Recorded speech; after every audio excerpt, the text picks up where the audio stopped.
좋은 날입니다. 성령님께서 오늘도 여러분의 심령 가운데 큰 은혜와 평강으로 함께해 주시기를 주님의 이름으로 축복합니다. 오늘은 요한복음 15장으로 넘어갑니다. 미리 말씀드린 것처럼 14장, 15장, 16장은 예수님께서 그의 12 제자들과 함께 유월절 식사 후에 말씀하신 중요한 가르침입니다. 십자가에 죽으실 것을 미리 예감하시고 그의 제자들에게 마지막 말씀을 주는 만큼 굉장히 중요한 말씀이기도 합니다. 또 14장, 15장, 16장 속에서는 예수님께서 이제 제자들을 떠나서 이 땅을 떠나서 아버지, 천국에 계신 아버지께로 간다는 말씀을 주시면서 이 세 장 안에서 가장 특징적인 부분은 내가 다른 보혜사를 너에게 보내주겠다.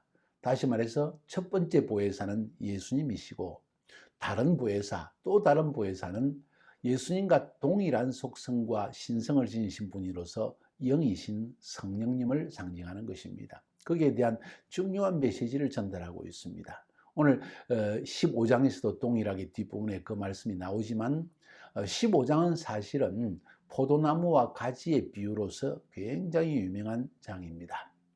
이 말씀을 중심으로 많은 신학자들이 연구를 하고 있고 또 많은 목회자들이 사역자들이 하나님의 말씀을 이 말씀을 중심으로 전하고 있습니다. 자, 오늘 저는 이 말씀을 읽으면서 좀 엉뚱하게 제목을 이렇게 삼았습니다. 정말 사람은 변할 수 있나요? 어떻게 생각하십니까? 사람은 정말 변할 수 있을까요? 혹은 변한다면 어떻게 변할 수 있을까요? 여기에 대한 답을 어느 정도 얻을 수 있는 굉장히 중요한 내용을 담고 있습니다. 자, 15장 1절부터 8절까지인데 먼저 1절을 봅니다. 나는 참 포도나무요 내 아버지는 농부라 하는 말씀을 주셨습니다. 성경에 보면 특별히 구약 성경에서 하나님께서 자기 백성과 하나님과의 관계를 이야기할 때 하나님은 농부시고 그리고 이스라엘 백성은 포도원이다 혹은 포도나무다 하는 그런 표현을 많이 쓰십니다. 한번 볼까요? 특별히 이사야서 5장 1절부터 5절까지의 그 내용이 나와 있습니다. 나는 내가 사랑하는 자를 위하여 노래하되 내가 사랑하는 자의 포도원을 노래하리라. 내가 사랑하는 자에게 포도원이 있으며 심히 기름진 사내로다. 땅을 파서 돌을 제하고 극상품 포도나무를 심었도다. 그 중에 망대를 세웠고 또 그 안에 술터를 팠도다. 좋은 포도 맺기를 바랐더니 들포도를 맺었도다. 예루살렘 주민과 유다 사람들아 구하노니 이제 나와 내 포도원 사이에서 사리를 판단하라. 내가 내 포도원을 위하여 행한 것 외에 무엇을 더할 것이 있으랴. 내가 좋은 포도 맺기를 기다렸거늘 들포도를 맺으면 어찌 됨인고. 이제 내가 내 포도원에 어떻게 행할지를 너희에게 이르리라. 내가 그 울타리를 걷어 먹힘을 당하게 하며 그 담을 헐어 짓밟히게 할 것이며. 쉽게 이야기하면 하나님께서 극상품 포도나무를 심었다는 것입니다. 그것은 이스라엘을 상징합니다. 그래서 그 극상품 포도나무에서 가장 맛있고 크고 향기로운 포도 열매가 맺히기를 바랬는데 들포도가 맺혔다는 것입니다. 먹을 수 없고 버릴 수밖에 없는, 아무도 그들 뜻 보지 않는, 다시 말해서 아무에게도 본이 되지 않는 이러한 포도 열매를 맺었다는 것입니다. 이렇게 한탄하는 모습, 그것은 바로 이스라엘 백성에 대한 이야기입니다. 좀 더 구체적으로 들어가 보면 시편 80편 8절부터 18절까지의 이야기가 나오는데 그 내용을 쭉 읽어보면 첫 번째 8절, 9절까지 한번 읽어봅시다. 주께서 한 포도나무를 애굽에서 가져다가 민족들을 쫓아내시고 그것을 심으셨나이다. 주께서 그 앞서 가꾸셨으므로 그 뿌리가 깊이 밖에서 땅에 가득하며 그 그늘이 산들을 가리고 그 가지는 하늘의 백향목 같으며 그 가지가 바닥까지 뻗고 능쿨이 강까지 미쳤거늘. 다시 말해서 하나님께서 애굽 땅에서 출애굽시켜 구원하여 내시고 광야에서 기적을 보이시고 가나안 땅으로 데려나서 그 가나안 땅에 심었다는 것입니다. 극상품 포도나무를. 이사야서 앞에서 5장에서 말씀드린 것과 그리고 시편 80편의 이야기를 종합해 보면 하나님은 농부시고 하나님은 그 지상에 존재하는 포도나무 가운데서도 극상품 포도나무를 하나님께서 뽑아냈습니다. 어디에서? 애굽에서. 종살이하는 형편없는 삶을 살고 있는 이스라엘 백성을 구원하여 내어서 가나안 땅에 심어 놓았다는 것입니다. 그래서 하나님은 극상품 포도 열매가 맺히기를 바랐다는 거예요. 그런데 안타깝게도 들포도가 맺혔다는 것입니다. 버림받을 수밖에 없게 되었다는 것입니다.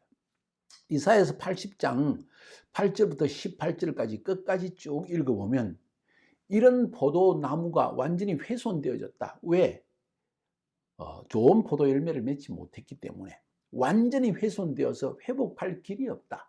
그러면서 이 시편 기자는 말하기를 이 훼손된 포도나무를 좀 회복시켜 주십시오. 어떻게? 아들을 통하여서 수생시켜 주십시오 하는 이야기가 나옵니다. 쉽게 이야기하면 메시아를 보내주셔서 이 이스라엘을 좀 회복시켜 주십시오. 메시아를 보내주어서 다시 한번 소생하게 하옵소서. 포도나무가 원래의 극상품 포도 열매를 맺을 수 있게 도와주십시오 하는 이야기가 흘러나옵니다. 자, 제가 좀 이야기를 길게 했습니다.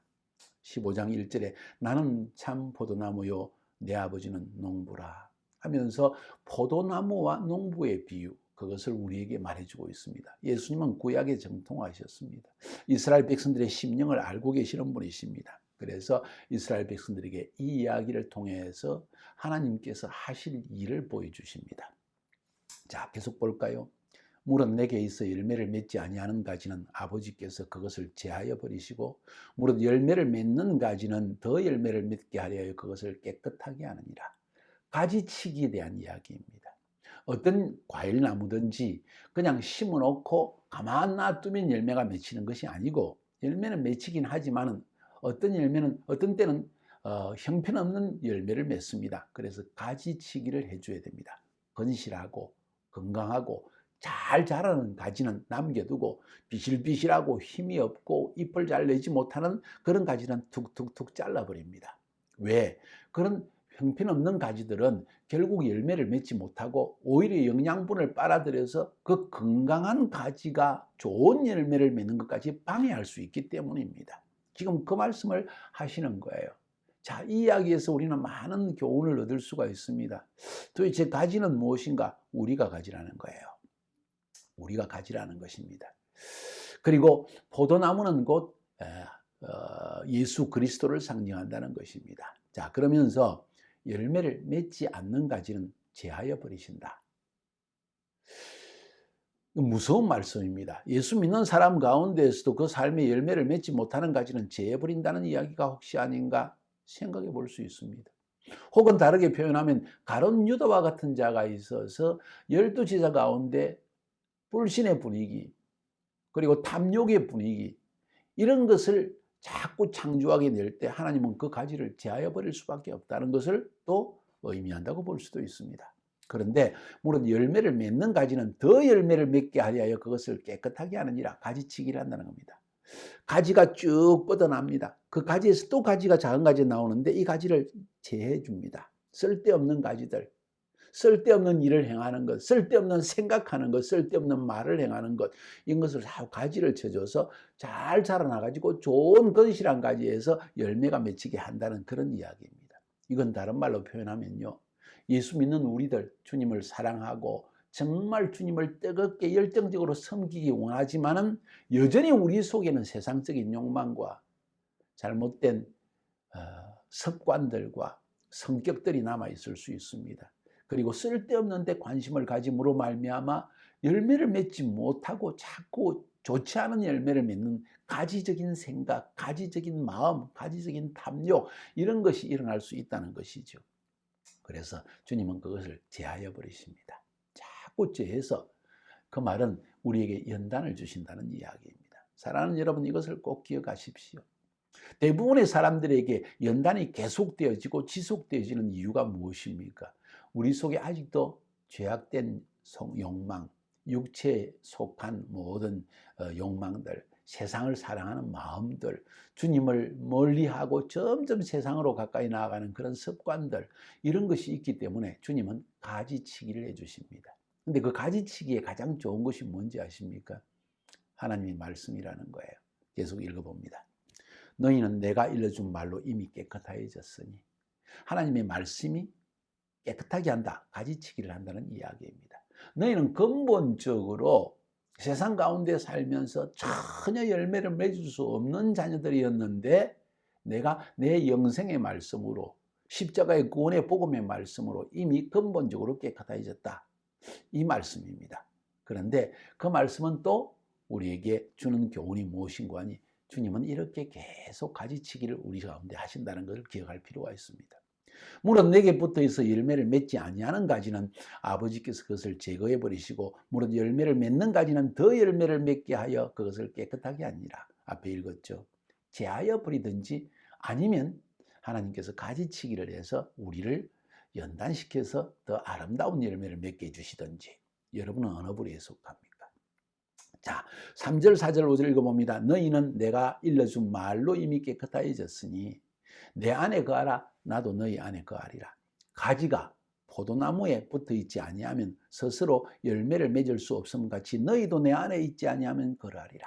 분명한 것은 가지, 포도나무 믿는 우리들과 예수님 그 비유를 이야기하고 있습니다. 포도나무 가지, 포도나무에 가지가 붙어있지 않으면 꺾여져 버리면 열매를 맺을 수 없죠. 그와 꼭 마찬가지로 주님 여기서 말씀하시기를 내 안에 거하라. 나도 너희 안에 거하리라. 나는 포도나무요 너희는 가지라. 유명한 에고 에임이 나는 세상의 빛이라. 나는 생명의 떡이라. 나는 부활이요 생명이요 진리다. 나는 선한 목자이다. 주님은 자신을 자꾸 우리에게 계시해 주십니다. 오늘 이 본문에서는 나는 포도나무고 너희는 가지다. 그 말의 비유의 의미는 내게 붙어있는 가지만이 아름다운 포도 열매를 맺을 수 있다는 이야기입니다. 나는 포도나무요 너희는 가지라. 그가 내 안에 내가 그 안에 거하면 사람이 열매를 많이 맺나니 나를 떠나서는 너희가 아무것도 할 수 없음이라. 사람이 내 안에 거하지 아니하면 가지처럼 밖에 버려도 마르나니 사람들이 그것을 모아다가 불에 던져 사르니라. 소용없는 존재가 된다는 것입니다. 자, 그러면 중요한 것은 우리의 삶의 열매를 맺기 위해서 우리의 성품이 변화되어지고 삶이 변화되어서 옛날의 본성에서 벗어나 새로운 신적인 성품에 참여하는 자가 되기 위해서 가장 근본적인 게 뭐라고 그랬습니까? 포도나무가 가지가 포도나무에 붙어 있는 것처럼 우리가 예수님 안에 거하는 것이 필요하다. 여기서 그리스도와의 연합에 대한 이야기를 합니다. 자, 여기서 신학자들이 많은 토론을 합니다. 그리스도와 우리의 연합, 그것이 어떻게 이루어지느냐? 어떤 사람은 성령이 우리에게 거하시는 것 이미 우리는 연합된 것이다. 맞습니다. 근데 그것보다 더한 이야기를 오늘 하고 있습니다. 이미 성령 받은 제자들에게 이 이야기를 하는 거예요. 아직까지 받지 않았지만 받을 제자들에게 이 말씀을 하십니다. 너희가 내 안에 거하고 내가 너희 안에 거해야 된다. 무슨 말일까? 완전히 연합되어 있어야 된다. 어렵게 생각하지 맙시다. 신학자들의 이야기를 내려놓읍시다. 중요한 이야기는 우리의 생각과 뜻과 우리의 추구하는 것과 우리의 습관과 우리의 말과 행동이 정말 예수님처럼 되어졌느냐는 이야기입니다. 그렇지 않습니까? 우리가 우리 욕망대로 살아가고 욕하고 화내고 그리고 인간적인 모든 욕심을 드러내고 이럴 때 주님이 내 안에 거하신다는 걸 느낄 수 있습니까? 없지 않습니까? 아주 쉬운 이야기입니다. 매일 매순간 내 마음속에 주님의 생각, 주님의 추구하는 것, 주님의 뜻, 주님이 원하시는 것, 이것이 나의 소원이 되어지고 나의 추구하는 것이 되어지고 나의 생각이 되어질 때 그게 바로 내가 그리스도 안에 거한다는 것입니다. 어떻게 알 수 있습니까? 여러분만 알 수 있습니다. 물론 하나님이 알고 계십니다. 중요한 것은 내가 내 마음을 알 수가 있습니다. 내가 세상적으로 흘러가는지, 내가 주님을 사랑하는 마음보다도 세상을 사랑하는 마음이 더 많은지, 주님보다 더 사랑하는 것이 내게 있는지 하는 것은 여러분이 알죠. 내 마음이 하나님 안에서 평안하다면, 떳떳하다면, 그리고 조금도 끄리낌이 없다면 이 말은 내가 주님 안에 거한다는 이야기가 아닐까요? 쉽게 이야기를 하고 싶습니다. 자, 그런 사람은 반드시 열매를 맺는다는 것입니다. 오늘 본문에 제가 제목에 삼은 것처럼 그런 사람은 변한다는 겁니다. 점점 변합니다. 왜? 내가 주님 안에 거하면 거할수록 내 안에서 주님의 진액, 신의 성품, 아름다움, 진리, 그리고 선함 이런 것을 추구하는 마음이 자동적으로 일어나게 되어지고 그로 말미암아 선한 열매를 맺는 것은 너무나 당연하다는 이야기입니다. 문제는 우리가 그 주님 안에 거하지 않고 내 생각대로, 내 뜻대로, 내 욕망대로 세상 가운데서 세상 사람처럼 행할 때가 너무 많다는 것입니다. 이것이 문제입니다. 사랑하는 여러분. 동의하지 않습니까? 저 자신 너무나 깊이 느끼고 있기 때문에 이 말씀을 드리는 것입니다. 자, 그러면 주님 안에 거한다. 어떻게 가능할까? 좀 구체적으로 들어가 보면 7절에 너희가 내 안에 거하고 내 말이 너희 안에 거하면 무엇이든지 원하는 대로 구하라. 그리하면 이루리라. 너희가 열매를 많이 맺으면 내 아버지께서 영광을 받으실 것이요 너희는 내 제자가 되리라. 그리스도의 제자는 그리스도 안에 거하는 자이다. 근데 예수님 안에 거하고 주님이 내 안에 거한다. 연합되어졌다 하는 것은 어떻게 가능한가? 그것은 말씀으로 말미암아 가능하다는 것입니다. 너희가 내 안에 거하고 내 말이 너희 안에 거하면 주님이 우리 안에 거할 수 있는 방법은 다른 것이 없습니다. 첫 번째, 성령님이 내 안에 들어오셔서 하나님의 영이 내 안에 거하면 내가 또 그 안에 거할 수가 있습니다. 그러나 내 안에 성령님이 들어오셨어도 나는 세상과 육신의 욕망을 추구함으로 말미암아 내 안에서 분리가 일어날 수 있습니다. 연합이 안 일어날 수 있다는 거예요. 중요한 것은 매일매일 우리가 읽는 일용할 양식 하나님의 말씀입니다. 그 말씀을 읽을 때마다 말씀을 읽고 깨닫는 것이 굉장히 중요합니다. 그 말씀을 깨닫다는 것은 내가 주님 안에 들어간다는 것입니다. 주님의 생각 속에 들어가는 것이고 주님의 생각이 내 생각 속에 들어와서 내 삶을 주장하기 시작합니다. 주님의 생각이 내 생각 속에 들어와 있기 때문에 나의 결정은 바르고 나의 보는 것은 바르며 나의 말하는 것도 바르게 되어 있다는 것입니다. 요한복음 6장 63절 제가 자주 언급하지 않습니까? 내가 너희에게 이런 말이 영이요 생명이니라. 주님의 말씀을 읽을 때 내 안에 주의 성령께서 나와 연합이 일어나고 내가 너희에게 이런 말이 영이요 생명을 주고 우리에게 능력을 준다는 것입니다. 사랑하는 여러분, 이것이 비밀입니다. 하나님의 말씀은 얼마나 중요한지 모릅니다. 결국 크리스천 라이프에 주님이 기대하시는 것은 열매를 맺는 것입니다. 그것이 나를 통해 보다 많은 사람이 구원받게 되는 그 열매를 말하기도 하고 중요한 것은 내 삶의 열매가 맺혀지는 것이 굉장히 중요합니다. 주님은 그걸 기대하십니다. 어떤 사람이 열매를 맺을 수 있습니까?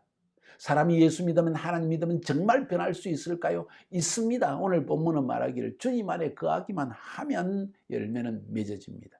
어떻게 주님 안에 거할 수 있습니까? 하나님의 말씀을 매일 상고하면 주님의 생각이 나의 생각이 되어지는 점점 나의 생각이 주님의 생각을 닮아가고 주님의 생각이 나의 생각과 같아지는 그런 단계에 오게 되어지고 그러므로 말하면 내 생각이 변화되어지니까 내 이웃과의 관계, 아내와의 관계, 남편과의 관계, 자녀와 부모와의 관계, 친구와의 관계, 직장 동료와의 관계 모든 관계가 점점 변화되기 시작합니다. 왜? 내 안에 주님의 생각이 나의 생각이 되기 시작하니까. 그래서 예수님의 생에 일어났던 그와 같은 똑같은 일들이 우리를 통해서도 일어날 수 있고 그보다 더 큰 일이 일어날 수 있다는 것입니다. 주님은 3년밖에 안 살았으니까 더 많은 일을 할 수 없었는데 우리는 3년 이상을 살면서 더 많은 주님의 일을 더 크고 위대한 일을 할 수 있다는 것을 성경은 우리에게 말하고 있는 것입니다. 말씀 굉장히 중요합니다. 내가 생각으로 나 하나님 믿어 하는 것과 내가 매일 하나님의 말씀을 읽을 때마다 내 잘못된 생각을 고쳐나가는 과정, 이것을 통해서 우리는 주님 안에 점점 거할 수가 있고 그리고 열매를 맺게 된다는 것입니다. 자, 그러한 사람들, 이제 기도의 테마에 대해서 설교를 제가 시리즈로 26번을 했는데 그 기도가 어떤 기도를 하나님이 들어주시느냐? 바로 하나님의 뜻대로 하는 기도를 응답해 주신다. 오늘 본문에 보니까 무엇이든지 원하는 대로 구하라 그리하면 이루리라. 우리는 이 말씀만을 쭉 뽑아가지고 무엇이든지 원하는 대로 구하라. 이것 좋아합니다. 그래서 이것저것 요술방망이처럼 하나님께 구하는 경향이 있습니다. 잠깐만 조건이 있습니다. 너희가 내 안에 거하고 내 말이 너희 안에 거하면. 우리가 어떻게 주님 안에 거할 수 있습니까? 하나님의 말씀을 듣고 그 말씀을 통해 주님을 알고 그 주님의 생각 속에 들어가고 주님의 생각이 나의 생각이 되어지고 이제는 내 안에 내가 사는 것이 아니라 그리스도께서 사는 것이라는 고백이 나오기 시작할 때 이제 나의 구하는 것, 기도 자체도 내 육신과 나의 죄악된 욕망과 세상을 위해서 구하는 것이 아니라 바로 주님이 원하시는 것을 구하게 되기 때문에 뭐든지 구해도 응답되어지죠. 왜냐하면 주님의 생각이니까, 하나님의 뜻이니까. 이런 의미입니다. 그렇게 해서 열매를 많이 맺으면 아버지께서 영광을 받으신다는 그런 말씀을 오늘 하고 있는 것입니다. 질문을 던지고 싶습니다. 여러분은 열매 맺는 사람입니까? 맺지 않는다면 이유가 뭘까요? 주님과의 연합이 이루어지지 않았다는 거 아닐까요? 생각으로는 마음으로 믿고 있지만 주님의 생각이 나의 생각이 되어지지 않고 여전히 나는 육신의 욕망과 염려와 근심과 두려움과 미움과 이런 것으로 가득 차 있지 않냐는 거예요. 뭔가 내 안에 분노가 일어나고 혹은 비판의 마음, 판단의 마음 이런 것이 일어난다면 이건 분명히 주님의 마음이 아닌 것이지요. 주님 안에 거하지 않은 것입니다. 왜 그럴까요? 말씀을 읽기 시작하면 내가 잘못된 것을 깨닫습니다. 주님이 가지치기를 시작합니다. 말씀을 읽으면 주님이 가지치기를 나에게 하신다는 거예요. 그 가지치기를 통해서 내 생각이 바로잡아질 때 그때 뭐든지 구하면 또 응답해 주시고 우리는 주님의 제자로서의 칭함을 받게 되는 것입니다. 사랑하는 여러분, 오늘 제가 설교 제목을 이렇게 삼았는데 답이 되는지 모르겠습니다. 정말 사람은 변할 수 있습니까? 예, 어떻게 해요? 예수님 안에 거하는 사람은 반드시 삶이 변화되어집니다. 어떻게 주님과 연합할 수 있습니까? 하나님의 말씀을 매일매일 읽고 점점 연구하고 그 말씀을 깨달아갈 때 주님의 생각이 내 생각, 주님의 말씀이 나의 말씀, 주님의 추구하는 것이 나의 추구하는 것이 되어지고 그래서 그런 주님의 마음으로 구하여 응답받는 삶, 이 삶이 바로 사람이 변화되어지는 삶입니다. 정말 사람은 변화될 수 있을까요? 이제 답이 됐습니까? 한번 실천해 봅시다. 나 자신을 한번 돌아봅시다. 정말 나는 주님 안에 거하고 있습니까? 나는 매일매일 말씀을 통해서 내 생각이 주님을 닮아가고 있습니까? 나의 추구하는 것이 주님이 추구하는 것과 같은 것이 되고 있습니까? 중요한 질문입니다. 승리하시기를 주님의 이름으로 축복합니다.